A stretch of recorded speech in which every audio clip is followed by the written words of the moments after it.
जब आदमी ये कहता है कि मेरा बजट नहीं है, ये बड़ा सुनने में बड़ा अच्छा लग रहा है, बोलने में बड़ा अच्छा लग रहा है, लेकिन असली मीनिंग इसका क्या निकल रहा है पता है? मेरी औकात नहीं इतने खरीदने के लिए। तो होता है, दुकानदार भी पूछता है सर आपका बजट कितना है। ये बात मिडिल क्लास को समझ ही नहीं आता, पल्ले ही नहीं पड़ता।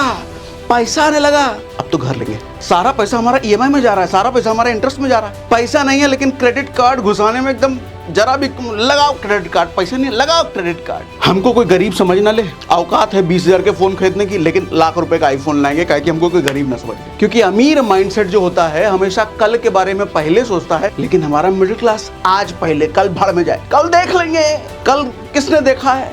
बेवकूफ कहीं के कि हम मिडिल क्लास जो होते हैं ना, अभी आनंद चाहिए, अभी मजा चाहिए। उन्हीं गलतियों की आज हम बात करेंगे। क्या गलती अगर वो नहीं करे तो मिडिल क्लास से निकल करके रिच क्लास में जा सकता है, जो बहुत सारे लोग जाते भी हैं। लेकिन बहुत बड़ा तबका, जो सबसे बड़ा नंबर है, वो कब मिडिल क्लास से निकल के पुअर क्लास में चले जाते हैं उन्हें पता ही नहीं चलता। वो कौन सी ऐसी गलतियां हैं, अजरा विस्तार से समझने की कोशिश करते हैं।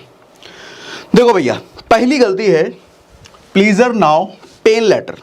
कहने का मतलब ये है कि हम मिडिल क्लास जो होते हैं ना, अभी आनंद चाहिए, अभी मज़ा चाहिए। कष्ट है तो बाद में, अभी नहीं, अभी तो मज़ा दे दो भैया। अभी एक हुआ क्या, हमारे ऑफिस में हमने एक एम्प्लॉई बेनिफिट स्कीम लॉन्च करी, और जिस स्कीम का मुझे अंदाज़ा था लोगों को बताएंगे तो लोग खुश हो जाएंगे, एकदम मज़ा आ जाएगा, उनको ऐसा वाला फीलिंग आएगा। लेकिन हुआ इसका जस्ट अपोजिट, लोग दुखी हो गए। स्कीम क्या थी जानोगे?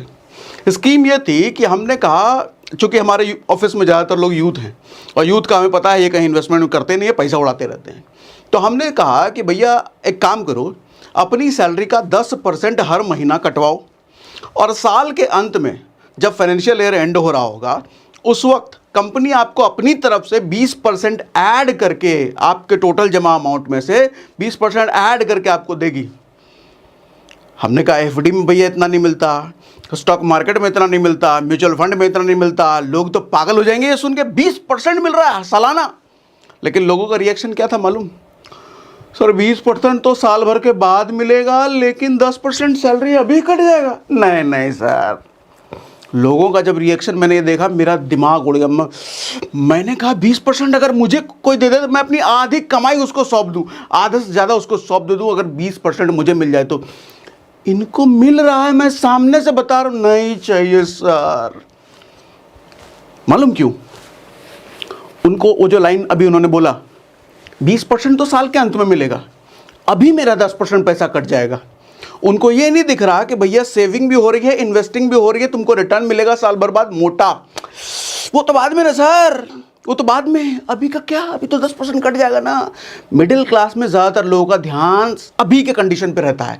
भैया अभी क्या, आईफोन चाहिए तो अभी, मज़ा चाहिए तो अभी, कपड़ा चाहिए तो अभी, बात का सोचेंगे ना, अरे बाद में तुम गरीब हो जाओगे देखेंगे, बाद में तुम्हारे पास कुछ नहीं बचेगा देखेंगे, आज का अभी का। तो इसीलिए भैया middle class want to become like rich, look like rich, but can't think like rich. क्योंकि रिच लोगों की जो सोच है वो बड़ी पेनफुल होती है। क्योंकि अमीर माइंडसेट जो होता है हमेशा कल के बारे में पहले सोचता है, आज का बात सोचता है। वो कल की प्लानिंग पहले करेगा, उसके हिसाब से आज की प्लानिंग करेगा। लेकिन हमारा मिडिल क्लास आज पहले, कल भाड़ में जाए, कल देख लेंगे, कल किसने देखा है। बेवकूफ़ कहीं के। अब तीसरी बात, गरीब समझे जाने का डर। ये मुझे लग रहा है गरीबों का सबसे बड़ा डर है कि उनको कोई गरीब ना समझ ले। ये समझना बड़ी मज़ेदार चीज़ है। गरीबों का सबसे बड़ा डर क्या है कि उनको कोई गरीब ना समझ ले। अरे साले तुम तो पहले से गरीब हो, तुमको समझ मिलेगा तो क्या होगा। आज देखो दिक्कत क्या है, स्टेटस का दौर है सर। इस डर की वजह से they buy more and remain real poor. हमको कोई गरीब समझ ना ले, औकात है 20,000 के फ़ोन खरीदने की, लेकिन लाख रुपए का आईफोन लाएंगे कहे कि हमको कोई गरीब ना समझ ले। औकात है 1.5 लाख की बाइक खरीदने की, लेकिन खरीद के लाएंगे 6 लाख रुपए का कार, कहे हमको कोई गरीब ना समझ ले।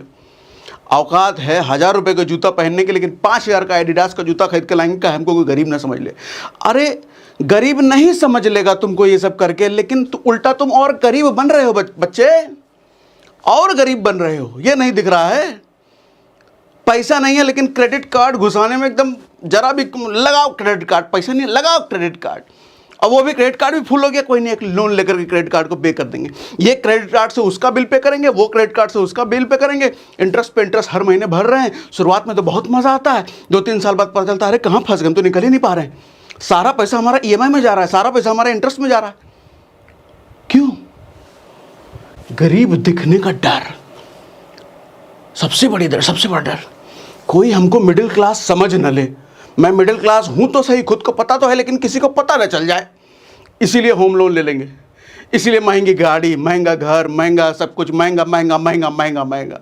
अरे चचा तुम, रिच माइंडसेट इन्वेस्ट मोर, क्योंकि उन्हें यह डर नहीं होता। अमीर माइंडसेट का आदमी इन्वेस्ट करने पर दिमाग लगाता है। पैसा अगर है तो किधर धंधे, उसको डर नहीं है ना। क्या समझना है, गरीब समझोगे, समझ ले, मेरा क्या उखाड़ लोगे, मेरे को गरीब समझ रहे हो तुम, अपने मन में समझ रहे हो। साल भर बाद देख लेना, 2 साल बाद मिल लेना, 3 साल बाद मिल लेना, तुम्हारे से डबल वेल्थ बना के लाएंगे।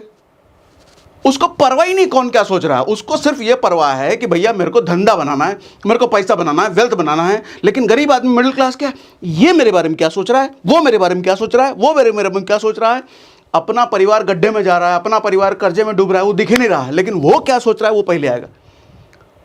अरे इतना लोगों के बारे में थोड़ा ही सोचते हैं। एक बात समझ लो चचा, आदमी ना माचिस की तीली जलाने के बाद तब तक ही उस तीली को हाथ में रखता है जब तक मोमबत्ती ना जल जाए। मोमबत्ती जैसे जल जाता है उस तीली को उठा के फेंक देता है। ऐसे ही सामने वाला आदमी ना वो तब तक देख रहा है जब तक तुम उसके इस्तेमाल के लायक हो, जब तक तुम उसके किसी काम के लायक हो वो तुमसे मतलब रखेगा। उसके काम के लायक नहीं हो तो भाड़ में जाओ, तो दिखा के कुछ नहीं हासिल कर लोगे। अपने परिवार का सोचो, पैसा कमाओ, ठीक है। Buying for need versus buying for status. Nitin Gadkari का कुछ समय पहले वो था वीडियो, नितिन गडकरी कह रहे हैं हमारे देश का खादी हमारे युवा नहीं पहनते, जो कि 500 रुपये का मिलता है। यही लेवाइस जैसी विदेशी कंपनियां हमारा ही खादी खरीद करके उस पर 3,000-5,000 का टैग लगा के जीन्स निकालती है, आदमी खरीदता भी है।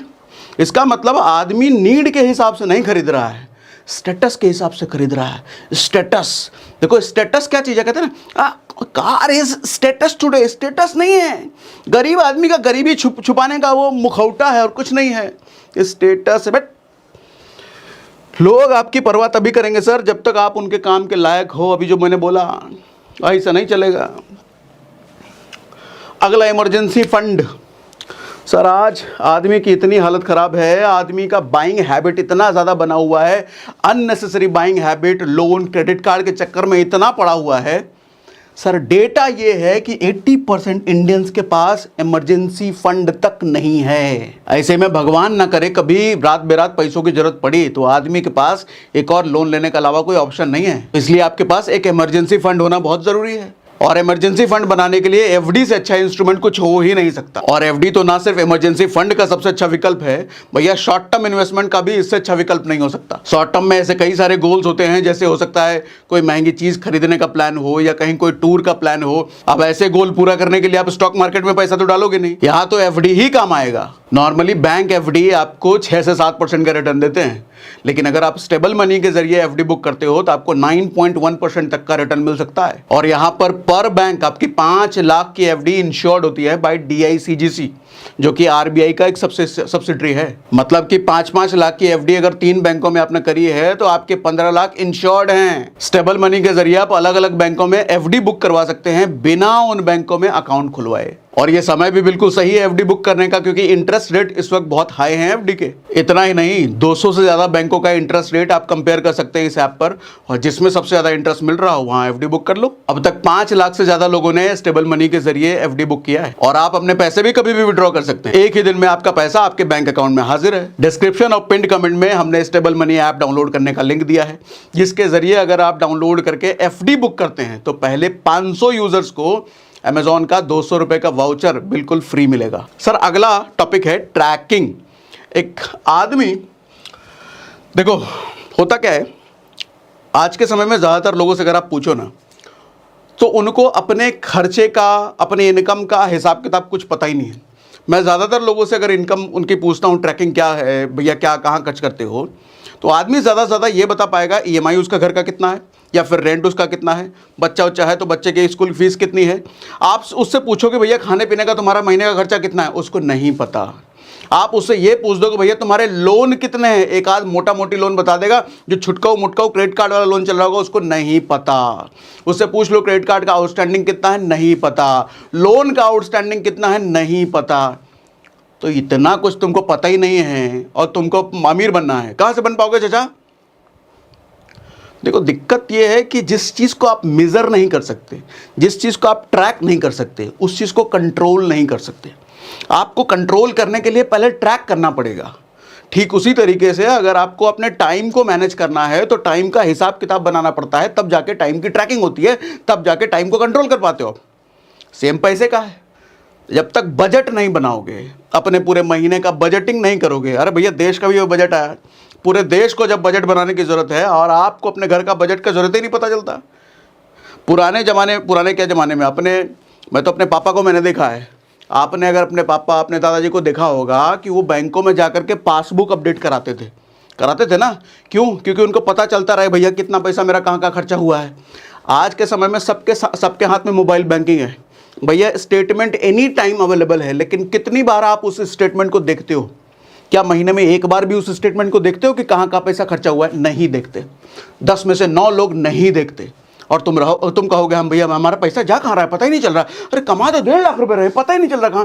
और कुछ लोग तो हंस के जवाब देंगे, अरे हमारा पैसा कहाँ जाता पता ही नहीं चलता। अरे कोई अचीवमेंट करके बैठे हो, ये शर्म की बात है। तुम्हारा पैसा इतना कमा रहे हो भैया, 1.5 लाख 2 लाख रुपये महीना कमा रहे हो, लेकिन तुमको पता ही नहीं चल रहा तुम्हारा पैसा कहाँ जा रहा है। ये शर्म की बात है, हंसने की बात नहीं। हंस के आदमी जवाब, अरे हमारा पैसा कहाँ जा रहा है पता। अरे बेवकूफ़ आदमी, बजट बनाओ चाचा। और अभी ये बजट, अभी कुछ दिनों पहले क्या हुआ, हमें एक वॉशिंग मशीन लेना था, तो मैंने वाइफ को बोला अरे अमेज़ॉन से ऑर्डर कर लो, ऑनलाइन घर पे आ जाएगा। लेकिन होता है ना घर की औरतों को, नहीं हम जाके लेके आएंगे, छू के देखेंगे हमारा कैसा होगा वॉशिंग मशीन।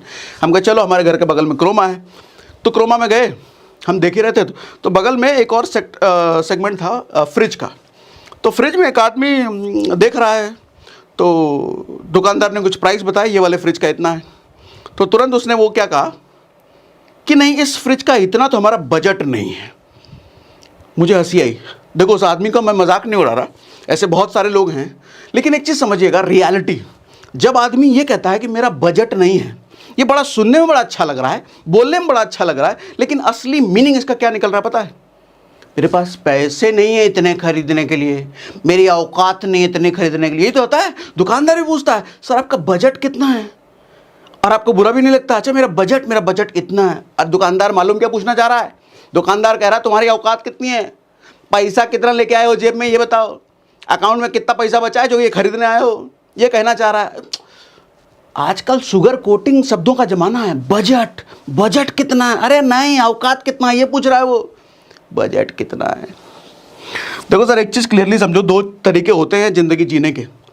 या तो पैसा इतना कमाओ कि बजट बनाने की ज़रूरत ही ना पड़े, या फिर बजट इतना टाइट बनाओ कि आपके खर्चे आपकी इनकम से पार जाएं ही ना। यही 2 तरीके हैं।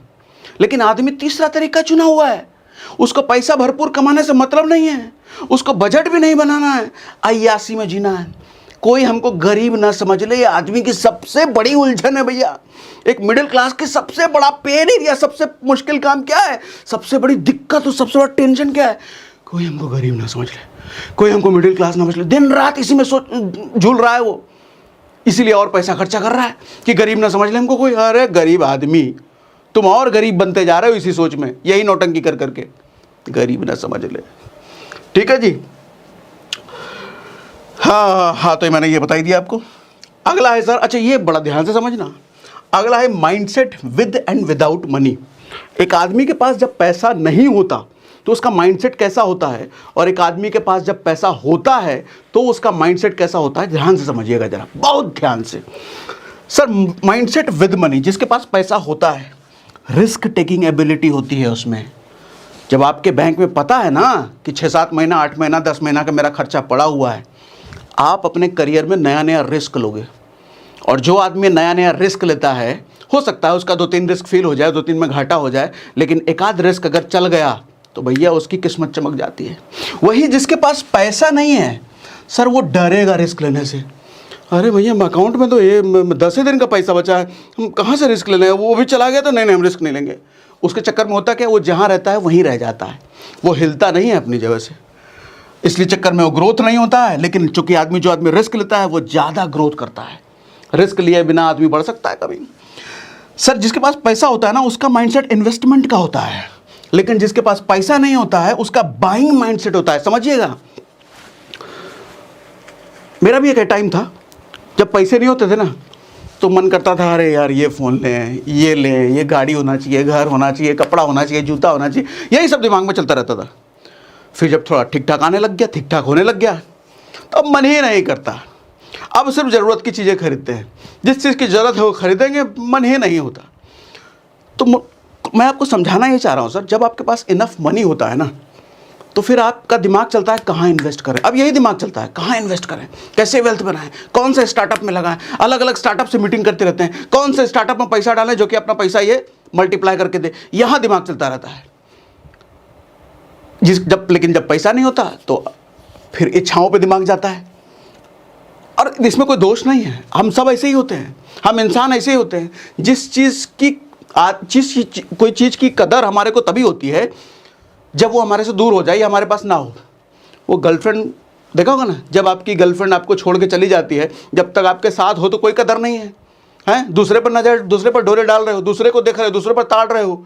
लेकिन जब वही गर्लफ्रेंड छोड़ कर किसी और के साथ निकल ली, अब टेंशन में, अरे हमको छोड़ दी, हमको धोखा दे दी, अब पूरा ध्यान उसी पर रहेगा।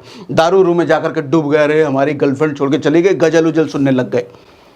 ऐसा ही होता है, जब पैसा नहीं होता है तो चीज़ें खरीदने पर ध्यान होता है, बाइंग माइंडसेट बना हुआ रहता है। लेकिन जब पैसा हो जाता है तो आदमी बाइंग माइंडसेट छोड़ करके इन्वेस्टिंग में बारे में सोचता है, और पैसा मल्टीप्लाई कैसे हो वो सब सोचने लगता है। इसलिए पैसा कमाओ, बहुत ज़रूरी है। नहीं कमाओगे तो इच्छाओं के बोझ तले दबे रहोगे और इच्छाएं पूरी होने नहीं वाली तुम्हारी, क्योंकि तुम्हारे पास पैसे ही नहीं है। EMI से इच्छा पूरा करोगे, क्रेडिट कार्ड से पूरा करोगे, लोन से पूरा करोगे और दब जाओगे। इसलिए पैसा कमाओ।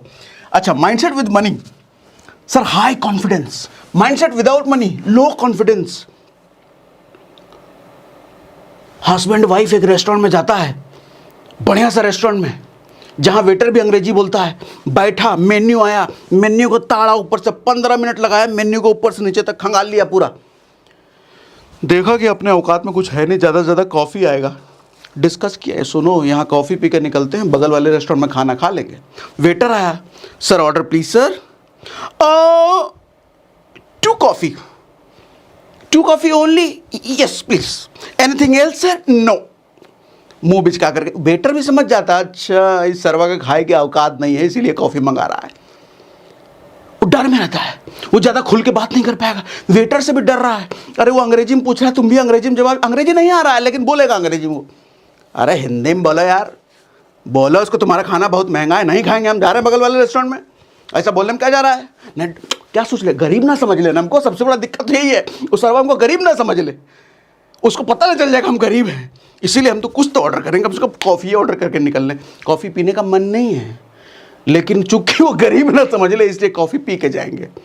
अरे तुमको समझ गया वो गरीब, पता चल गया इसीलिए तुम कॉफ़ी पियो। खाने का औकात होता तो तुम खा के जाते। अगला, भाड़ में जाओ वाला एटीट्यूड, ये बहुत बढ़िया एटीट्यूड है। ये एटीट्यूड मैं कैरी करता हूँ, ये एटीट्यूड मैं बहुत पहले से कैरी करता हूँ। ऐसे जिसके पास पैसा नहीं होता ना वो बेगिंग एटीट्यूड होता है, भीख मांगने वाला एटीट्यूड। वो जिससे भी मिलेगा झुक के मिलेगा। कोई बहुत अमीर आदमी मिल गया झुक के मिलेगा, और कोई पावरफुल आदमी मिल गया तुरंत जाकर पैर छू लेगा। अरे तुम्हारा चचा लगता है जो पैर छू रहे हो उसका, क्या तुमको दे देगा पैर छूने से? भाड़ में जाओ एटीट्यूड होना चाहिए। सर जो आदमी आपको पसंद करता है उसके लिए तो बहुत बढ़िया बन के रहो, और जो आदमी आपको पसंद नहीं करता उसको बोलो भाड़ में जाओ। आपको कोई गरीब समझता है, बोलो भाड़ में जा। आपको कोई समझता है कि इसके पास पैसे ही नहीं है, भाड़ में जाओ। ये भाड़ में जाओ एटीट्यूड होना चाहिए। मैं तो यही कैरी करता हूँ। मुझे जो पसंद नहीं करता भाड़ में जा, मैं तो अपनी लाइफ में मस्त हूँ, मैं तो अपना काम जो कर रहा हूँ करूँगा। तू मुझे को गरीब समझ रहा, अमीर पर समझ रहा, मेरे को कोई फर्क ही नहीं पड़ता, मेरे को कोई फर्क ही नहीं पड़ता। भाड़ में जा। अगर तुम मुझे अच्छा समझते हो या मेरे से मिलना जुलना पसंद करते हो, मेरे से बात करना पसंद करते हो, वेलकम, आओ, गले लगाऊंगा, ऑफिस में बिठाऊंगा। मुझे पसंद नहीं करते, भाड़ में जा। और ये एटीट्यूड होना चाहिए हर किसी की ज़िंदगी में, हर किसी के लाइफ में। भाड़ में जाओ एटीट्यूड लिख लो, कहीं दीवार पे लगा दो, भाड़ में जाओ एटीट्यूड होना चाहिए, भाड़ में जाओ एटीट्यूड। जिस आदमी की वजह से डर लग रहा है ना, ये आदमी क्या सोचेगा मेरे बारे में, भाड़ में जाओ। जिस आदमी के बारे में ये सोच रहा है ना, ये मुझे कहीं गरीब ना समझ ले, भाड़ में जाओ। जो आदमी आपको ये समझ ले किसी काम का आदमी नहीं है, इससे बात करके मेरा क्या फायदा, भाड़ में जा तू, मुझे भी तेरे से बात नहीं करना। भाड़ में जा एटीट्यूड लिख लो दीवार पे, बहुत काम आएगा, जिंदगी में सफल हो जाओगे। ठीक है, अगला, इंस्टेंट अर्निंग बिग रिटर्न। भैया ये मिडिल क्लास वाले सोच वाले जो होते हैं ना, देखो मिडिल क्लास आदमी पैसे से नहीं मैं कह रहा हूँ, मिडिल क्लास इधर से, और जो मैं रिच कह रहा हूँ पैसे से नहीं कह रहा हूँ, रिच इधर से। क्योंकि आदमी पहले रिच इधर से बनता है, उसके बाद इधर से बनता है। तो मिडिल क्लास आदमी भी पहले इधर से होता है, फिर वो इधर, समझे ना। मिडिल क्लास आदमी को इंस्टेंट अर्निंग चाहिए भैया। कोई ऐसा काम बताओ तुरंत कमाई शुरू हो जाए, उसको बोलो भैया ये काम सीख ले, 2-3 साल में तेरा अच्छा कमाई होने लग जाएगा। 2-3 साल अभी का बताओ, कल से क्या है वो बताओ, तो अगले महीने से क्या है वो बताओ, फिर उसके लिए तो जॉब है। हाँ तो कर लेंगे जॉब, कोई जॉब बताओ। अरे भैया जॉब करोगे तो 15,000 मिलेगा, लेकिन ये वाला काम सीख लोगे तो 2-3 साल में 1,00,000-2 लाख रुपये कमाने लग जाओगे। अरे 2-3 साल बाद आएगा ना लाख, हमको अगले महीने वाला बताओ, 15,000 मिलेगा। हाँ ठीक है करेंगे, 15,000 वाला ही करेंगे, वही ठीक है। बट बिग रिटर्न चाहिए आदमी को, बड़ा रिटर्न है। म्यूचुअल फंड समझाओ, कमेंट आते हैं म्यूचुअल फंड वाले हमारे वीडियो पे, सर ये तो 20 साल का है, 20 साल तक कौन जिंदा रहेगा। तो हम कहते हैं काम करो, टर्म प्लान ले लो, मर गए तो कम से कम परिवार को पैसा मिलेगा। सर नहीं मरे तो, अरे तुमको दोनों ही चिंता है, मर गए तो नहीं मरे तो, तुम करना क्या चाहते हो भाई, क्लियर तो हो। इसीलिए आदमी फिर वो लॉटरी वाले काम में जाता है, एफएनओ में, फ्यूचर ऑप्शन में ज़्यादातर लोग लॉस करते हैं ना, वो लॉटरी के माइंडसेट से आते हैं, इसीलिए लॉस करते हैं। कसिनो में जाएंगे, वो ड्रीम 11 और पता नहीं इस तरह के गेम खेलेंगे, खिलाड़ी और कौन कौन से क्या क्या चलता है, एक बटन दबाने पैसा आ जाए। लेकिन अमीर आदमी जो रिच माइंडसेट होता है सर, वो फोकस करता है लेट अर्निंग पे बट स्ट्रॉन्ग अर्निंग पे। लेट पैसा आए लेकिन स्ट्रॉन्ग पैसा आए। जियो वाला प्लांट लगा दिया, भले ही भैया 10 साल बाद पैसा आएगा चलेगा, लेकिन मोटा आए, आता रहना चाहिए। 10 साल तक, 5 साल तक, 20-20 साल तक आदमी लगा के निश्चिंत हो जाता है, धंधे वाला आदमी है। ये कहाँ चला गया, अगला बढ़ गया क्या, पोल खोल दिया इसने तो। लो रिटर्न चाहिए बट कंसिस्टेंट रिटर्न चाहिए। ये इनको नहीं तुरंत, भैया हमको तुरंत आज के आज 20% चाहिए, आज क्या साल भर बाद नहीं, आज के आज चाहिए। ये कहते हैं लो रिटर्न, छोटा रिटर्न मिले बट कंसिस्टेंट लंबे समय तक मिलता रहे। वॉरेन बफे कहते हैं भैया 16-17%, 18% का रिटर्न मैं कितने सालों से ले रहा हूँ और बहुत खुश हूँ, और वॉरेन बफे उसी को लेके इतना बड़ा आदमी बना है। लेकिन हमको तो 50% रिटर्न पहले दिन चाहिए। आज हम स्टॉक मार्केट आए नहीं, हमको आज ही पैसा हमारा डबल हो जाना चाहिए। जो लेके आए हो वो भी लेके जाएगा तुम्हारा स्टॉक मार्केट, यही होता है ना। फिर स्टॉक मार्केट तो जुआ है। हाँ तो तुम जुआरी बन के आए तो थे एक दिन में डबल करने, तो जुआरी के नियति से आओगे तो तुम्हारे लिए तो जुआ ही रहेगा। तुम्हारा पैसा स्टॉक मार्केट ठोक के पटक के लेके जाएगा, पैसा कमाओगे। माइंडसेट गड़बड़ है चाचा, जब माइंडसेट गड़बड़ है तो कहाँ से पैसा कमाओगे तुम।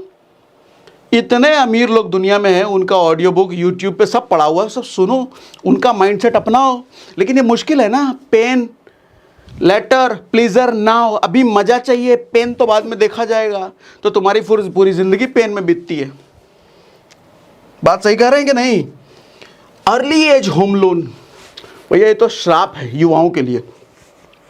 मुझे तो लगता है कि अर्ली एज में होम लोन मिलना ही नहीं चाहिए, बैन कर देना चाहिए कि तुम जब तक सलाह सरवा 2-4 बिजनेस ना खड़ा कर लो, 2-4 धंधा ना खड़ा कर लो, होम लोन मिलना ही नहीं चाहिए। लेकिन क्या करें, सिस्टम है, उनको भी, अपने बैंकों को भी अपना धंधा चलाना है। सर होता क्या है, मिडिल क्लास घर लेता है और पूरी ज़िंदगी ईएमआई देने में बिता देता है। लेकिन आप कभी मारवाड़ियों को देखो, वो कहेंगे घर नन्ना, पहले धंधा। वो एक दुकान लेगा, सबसे पहले एक दुकान से वो इतना पैसा कमा लेगा कि 5 घर खरीद सकता है। लेकिन आप एक घर खरीद के उससे एक दुकान भी नहीं बना सकते। ये बात मिडिल क्लास को समझ ही नहीं आता, पल्ले ही नहीं पड़ता।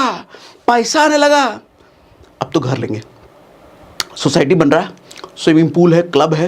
अरे 400 एकड़ में क्लब है उसका, 4 एकड़ में क्लब है, तुमको क्या पता, उसमें बुक कर रहे हैं फ्लैट। और 4 लोग अलग बताएगा, अच्छा वो 4 लोगों में से खड़ा होगा, वो आप ही की तरह, अच्छा उसने ले लिया, ठीक है मैं भी लूँगा। क्या पड़ रहा है, कितने का 2 BHK है, कितने का 1 करोड़ का 2 BHK। हाँ उसमें स्विमिंग पूल है ना, उसमें उल्टा हो के नहाएंगे हम, स्विमिंग पूल है, और उसके बाद फिर ज़िंदगी भर क्या करोगे? EMI। पैसा कहाँ जा रहा है पता ही नहीं चल रहा, सारा EMI में चला जा रहा है। होम लोन लेते वक्त नहीं सोचे थे सारा पैसा EMI में जाएगा? बेवकूफ़ कहीं के। और घर ले भी लिए तो तुम्हारे पास पैसा तो बच नहीं रहा उसका इंटीरियर कराने का। घर एकदम खंडर जैसे घर में रह रहे हो, किचन ऐसे ही बेकार पड़ा हुआ है, 15,500 20,000 का सोफे रखे हुए हो, 10-15 हज़ार का बेड रखे हुए हो, और तुम्हारे पास पैसे नहीं है, सारा पैसा तुम्हारा डाउन पेमेंट में दे दिया और बाकी बचा EMI में जा रहा है। ये गलती ना करके अगर कोई धंधा बनाने में पैसा लगाए होते, अगर 20 लाख रुपए भी डाउन पेमेंट कर रहे हो 1 करोड़ के फ्लैट के लिए, वो 20 करोड़ रुपए लगा के कोई धंधा बिल्ड करते तो 3 साल समय देते, तो क्या पता वो धंधा 2-2 फ्लैट 3-3 फ्लैट का आपको डाउन पेमेंट इकट्ठा करके देता। क्या पता इतना पैसा दे देता कि कैश में फ्लैट खरीद लेते। लेकिन वो तो मानसिकता ही नहीं है ना। प्लीज यार, मजा चाहिए, मजा। मजा क्या अभी कर लेंगे, बाद में देखेंगे ना, कल का कल देखेंगे, कल का कल देखेंगे चाचा। अगला टैक्स। ये एक ऐसी चीज है, मिडिल क्लास कभी ये ना इसको कभी इसको समझ में नहीं आता, लेकिन रिच क्लास सबसे पहले इसी को समझता है ना बड़ी विडंबना। मिडिल क्लास को तो अभी टैक्स समझना ही नहीं है, उसको 150 रुपये दे करके लास्ट में किसी से ITR भरवा लेना है। हमारा तो हो गया टैक्स का काम भैया, लेकिन अमीर आदमी सबसे पहले इसी का गणित समझता है। भैया कहाँ से हम टैक्स बचाएंगे, क्या क्या रूल है टैक्स बचाने का। वो अपना, कई सारे धंधे वाले लोग 0 टैक्स देते हैं। अमेजॉन ने, पता चला वो खबर आई थी ना, 0 टैक्स दिया है। सोचो अमेजॉन इतना बड़ा धंधे वाला, इतना कमाता होगा, 0 टैक्स भर रहा है, कोई इलीगल काम नहीं कर रहा, टैक्स के गणित को समझ रहा है, कहाँ कहाँ से पैसे बचाए जा सकते हैं। लेकिन आम आदमी को टैक्स खट्टी ही नहीं पता। भरवा लेंगे ना, मेरा CA 150 रुपये लेता है, भर। अरे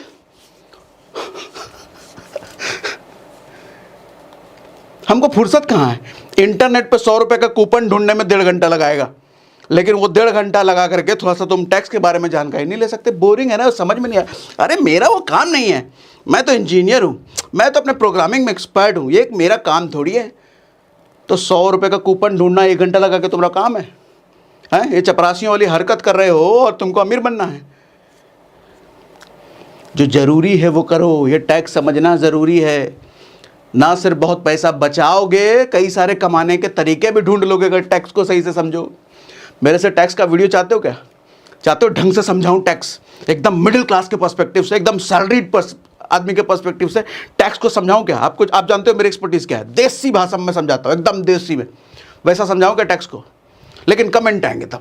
आप अगर कमेंट में बोलोगे, भर भर के कमेंट आएंगे, भर भर के कमेंट आएंगे कि टैक्स समझाओ समझाओ, एकदम देसी भाषा में सॉलिड वीडियो लेकर के आऊँगा टैक्स पर, जो कि हर आदमी, चाहे वो 5 साल 6 साल का बच्चा भी, उसको भी टैक्स समझ में आए ऐसा।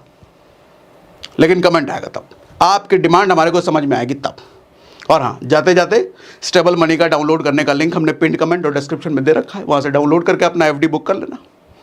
और ये जितनी गलतियाँ हमने बताई है, वो गलतियों को आज ही छोड़ो, नहीं तो मिडिल क्लास से कब सरक के पुअर क्लास वाली कैटेगरी में चले जाओगे, पता ही नहीं चलेगा। और लोग जा रहे हैं चाचा, आप अकेले नहीं हो, जा रहे हैं लोग। बचाओ अपने आप को।